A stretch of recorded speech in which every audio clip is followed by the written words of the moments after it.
हरे कृष्णा कृष्ण कृष्ण हरे हरे, हरे राम राम राम हरे हरे। श्रील प्रभुपाद की जय। हरे कृष्णा।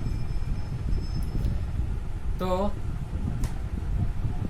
आज हम एक विषय पे चर्चा करेंगे जो बहुत ही प्रैक्टिकल है, क्योंकि हम प्रचारक हैं और हमारे पास दिन के कई लोग हमारे पास आते हैं एक समस्या लेकर। बहुत दुख है, आप बताइए हम कैसे सुखी हो जाएं। ये सभी लोग समाधान करने के लिए हमारे पास आते हैं। एक दिन में कई लोग ऐसे आ जाते हैं कि ये दुख है वो दुख है, हम कैसे सुखी हो, उसका कुछ हमें समाधान बताइए। हाथ देखिए, हमारे हाथ क्या दिखता है इसमें, कब सुख आएगा बताइए।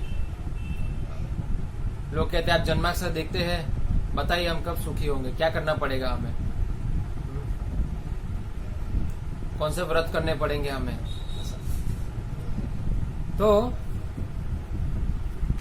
कलयुग के अंदर ये कुछ काम लगता नहीं है, ना हाथ देखना ना जन्माक्षर, क्योंकि सभी लोग ज्यादा से ज्यादा पाप करते हैं। अधर्म, धर्म पालन तो ज्यादा लोग करते नहीं है। धर्म भी लोगों ने अपने अपने अनुमान से बनाए हुए हैं।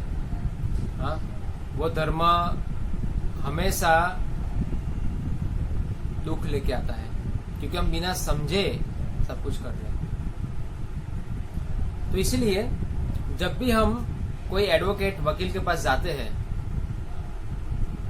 कि मानो के फलाना प्रॉब्लम लेके हम जाते हैं, ठीक है, तो वकील के वहां हम देखते जाए तो उसके वहां बहुत सारी किताबें होती है, सभी अलग अलग नियमों की किताब होती है। तो हम कोई भी समस्या लेके जाएंगे तो वो देखेगा उस किताब के अंदर वो लिखा होगा, तो वो किताब के अंदर से वो लेकर उसको वो नियम को, वो एक्ट को पढ़ता है, और वहां से वो जो व्यक्ति उसके पास आया है समाधान के लिए, उसको ये समाधान बताता है कि इस प्रकार से आपका ये समाधान होगा। तो इसी प्रकार हमारे पास ऐसे बहुत सारे लोग आते हैं दिन में। हाँ, हम उनको समाधान कहां से दे, ये प्रश्न है। हमें समाधान ऐसा देना पड़ेगा जो सही में उसकी समस्या का समाधान हो सकता है। जिस प्रकार वकील की सब किताबों के अंदर नियम बनाए गए हैं, तो नियम किसने बनाए हैं?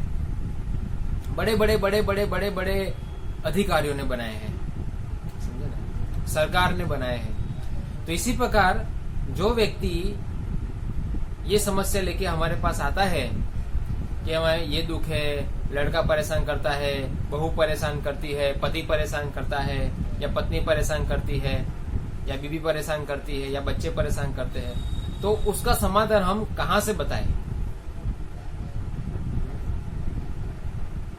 उसका समाधान हमें भगवत गीता, भगवान श्री कृष्ण की जो वाणी है, भगवत गीता, यथारूप जैसी आए तशी, एज इट इज, उसमें से बताना पड़ेगा।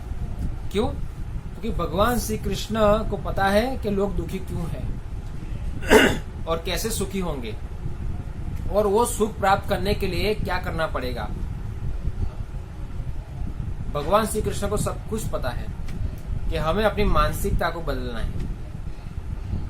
भगवत गीता के अंदर इसका उत्तर है।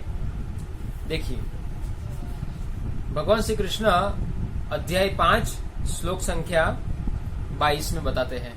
इसका शीर्षक है कर्मयोग, कृष्ण भावना भाई कर्म। कृष्ण यहाँ पर कहते हैं, ये ही संस्पर्शजा भोगा दुख योने व एवते आद्यांतवंत कौन्तेय न तेषु रमते बुधा। बहुत ही विशेष बात कृष्ण कहते हैं, बुद्धिमान मनुष्य दुख के कारणों में भाग नहीं लेता।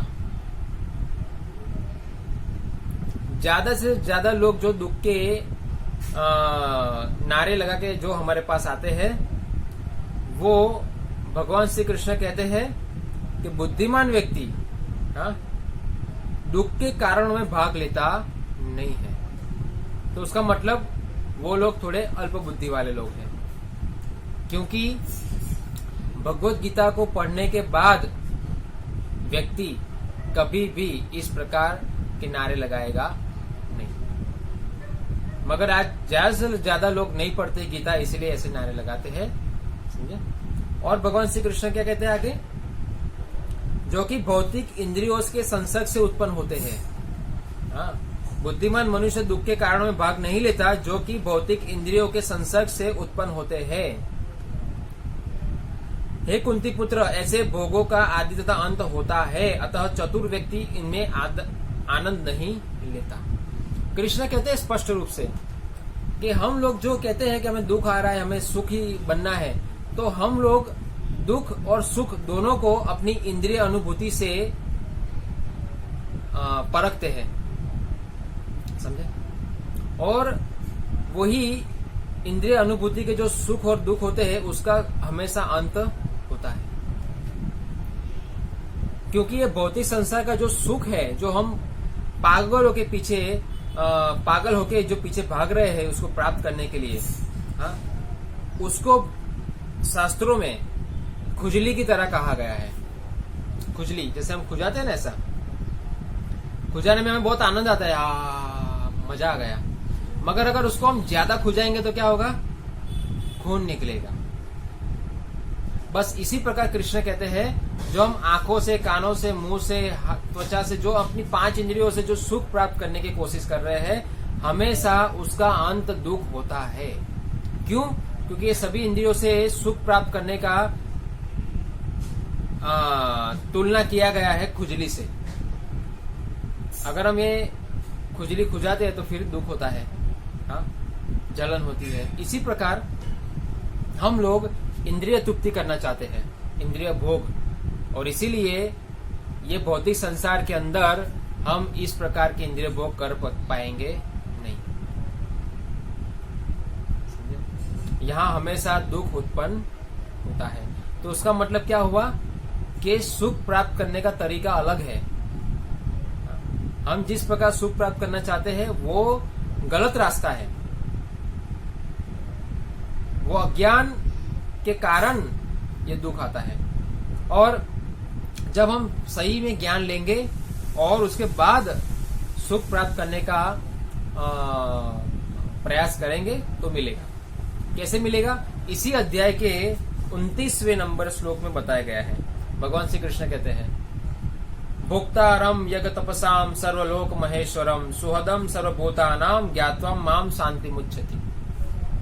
कृष्ण कहते हैं, मुझे समस्त यज्ञों का तथा तपस्याओं का परम भोक्ता, समस्त लोगों का तथा देवताओं का परमेश्वर एवं समस्त जीवों का उपकारी एवं हितैषी जानकर मेरे भावनामृत में पूर्ण पुरुष भौतिक दुखों से शांति लाभ करता है। कृष्ण यहाँ पर क्या कहते हैं, कैसे हमें सुख आएगा? तो सुख प्राप्त करने का एक ही तरीका है, हमारी मानसिकता बदलनी है। जो हम अपने आप को खुश करने के लिए जो सुख प्राप्त करना चाहते हैं, ये गलत रास्ता है। यहाँ पर कृष्ण कहते हैं कि मुझे समस्त यज्ञों का तपस्या का परम भोक्ता, भगवान श्री कृष्ण परम भोक्ता है, सुप्रीम एंजॉयर है, हम नहीं है। तो इसीलिए अगर हम ये समझते कि मैं एंजॉयर हूं तो हम दुखी होते हैं। अगर हम ये समझेंगे, और ये सत्य है, समझना नहीं है, ये सत्य है, कृष्ण भोक्ता है, इसमें कोई दो मत नहीं है। कृष्ण परम भोक्ता है, हाँ, समस्त लोगों का तथा देवताओं का परमेश्वर है। भगवान श्री कृष्ण समस्त लोग सभी देवताओं के परमेश्वर है। मत परतरम नान्यत, कृष्ण के समान और उनके ऊपर कोई शक्ति नहीं है। हम लोग अपने आप को सुप्रीम मानकर चलते हैं, इसलिए दुखी होते हैं, हाँ, क्योंकि हम लोग अज्ञानी हैं। कृष्ण और कहते हैं कि समस्त जीवों का उपकारी एवं हितैषी जानकर मेरे भावनामृत में पूर्ण पुरुष भौतिक दुखों से शांति लाभ करता है। जो व्यक्ति ये समझ लेता है कि कृष्ण सभी के शुभ चिंतक है, सभी के उपकारी है, हाँ, वो व्यक्ति सभी प्रकार के दुखों से मुक्त होता है और शांति प्राप्त करता है, सुखी होता है, आनंदित होता है। क्योंकि हम जो चीज गलत फहमी में लेके चल रहे हैं, भगवान श्री कृष्ण कहते हैं ये गलत फहमी को छोड़ो और मेरी सेवा करो। अगर हम सभी लोग भगवान श्री कृष्ण की सेवा करेंगे, अपनी इंद्रियों को भगवान के श्री कृष्ण की सेवा में लगाएंगे, तभी हम सुख शांति और आनंद प्राप्त कर सकते हैं, अन्यथा नहीं। हम 1 जन्म 2 जन्म करोड़ों जन्म ये प्रयास कर ले सुखी होने का, मगर हम कभी सुखी होंगे नहीं। तो ये भगवत गीता का एक उत्तर है कि सुख कैसे प्राप्त करें। हरे कृष्णा।